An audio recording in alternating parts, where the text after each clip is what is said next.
conflict I'm referring to in this episode is the conflict of the Civil War. Now let's get this straight to begin with. I am a Southerner. I was born in Chattanooga, Tennessee. That's in the South. I love hush puppies, red-eye gravy, fried catfish, fried okra, fried chicken, fried pork chops, and practically anything else fried. I've walked through the Chickamauga battlefield at midnight and imagined I heard the rattle of musketry and the whistle of canister and grape, along with the reek of gunpowder. As a Boy Scout with the rest of my troop, I stood on the side of Lookout Mountain, holding a Confederate flag on a piece of copper pipe, and rained tiny bags of flour down on unsuspecting scouts acting as Yankee soldiers. I am eligible to join the ranks of the Sons of the Confederacy, owing to one of my ancestors serving as a Confederate rifleman. Hell, even my middle name is Lee. When I was 13, I moved from Tennessee to the Yankee state of Indiana. I sported and displayed my Southern pride and misplaced braggadocio throughout high school and college. I was young then. My head was in a general state of disorganization like most young people. Now, I'm 78, a little older, a lot slower, and with the changing attitudes of approaching geriatrics. But living in Indiana for several years didn't change my attitude. It wasn't that. Heck, I live in Texas now, which may be even more rebel-minded than Tennessee. But September Song is all about how your ideas and attitudes change and morph into something else, deeper, more refined, as you grow older.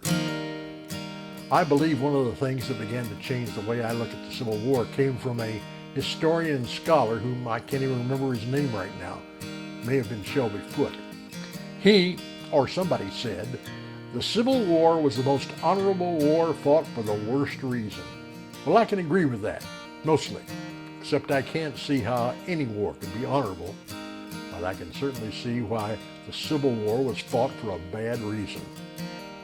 I'm not going to define all the causes of the war. I don't want this to become a pure historical talk. It isn't intended to be a history lesson. Just say North and South had diametrically opposed thinking.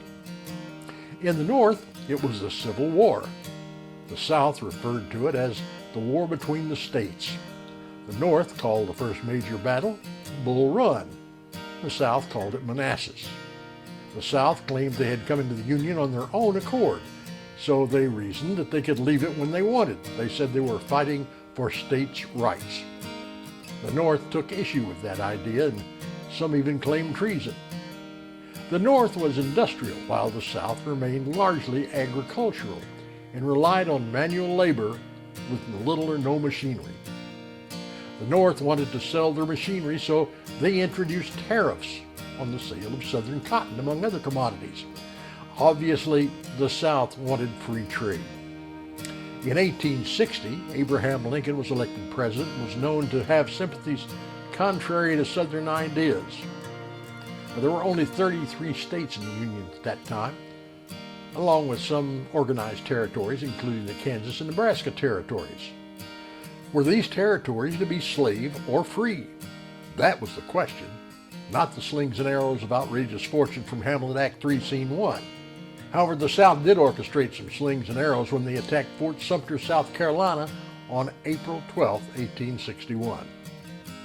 That and subsequent events between 1861 and April 1865 prompted intense combat that left between 620,000 and 750,000 soldiers dead, along with an undetermined number of civilians.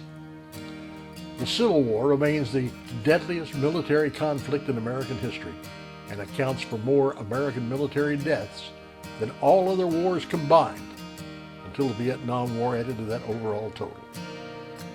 Now, what really provoked such a cataclysm? Other than what was already mentioned, there were just a lot of Southern and Northern noses out of joint. Quite frankly, it all boiled down to slavery. Now, in the years following the war, Southerners championed the idea of the lost cause to transform the memory of the conflict into an honorable and noble struggle. They erected statues and memorials to honored Confederate officers and soldiers, and proudly displayed the Confederate stars and bars. In all honesty, it was an effort to repress former slaves and institute the idea of white supremacy through Jim Crow laws. Of course, I imagine that if I'd maintained humans in slavery, I'd be a bit cautious too. But the real reason for the Civil War was slavery. As I grew older, it became obvious to me that keeping any person in bondage was simply wrong. I can understand the South's reasoning, but I can't condone it. Now there's a great determination to eliminate all references, statues, names, and symbols of anything having to do with the Confederacy. Actually, these things don't bother me a lot. Just knowing why these statues, flags, historical parks, and army forts named for Confederate generals were created for a reason some other than that of honor, can't quite say that their removal bothers me either. I remain a Southerner at heart because I like all that fried food. And I can take some solace in knowing that my home state of Tennessee was the last to leave the Union and the first to be readmitted, although the Confederate States of America was never recognized by the Union or any other foreign power. So Tennessee never left the Union or had to be readmitted. Before the Civil War, our country was referred to as the United States, a collection of independent states. Today, the United States is referred to as a single entity, and that's the way it should be, and I fervently hope will remain.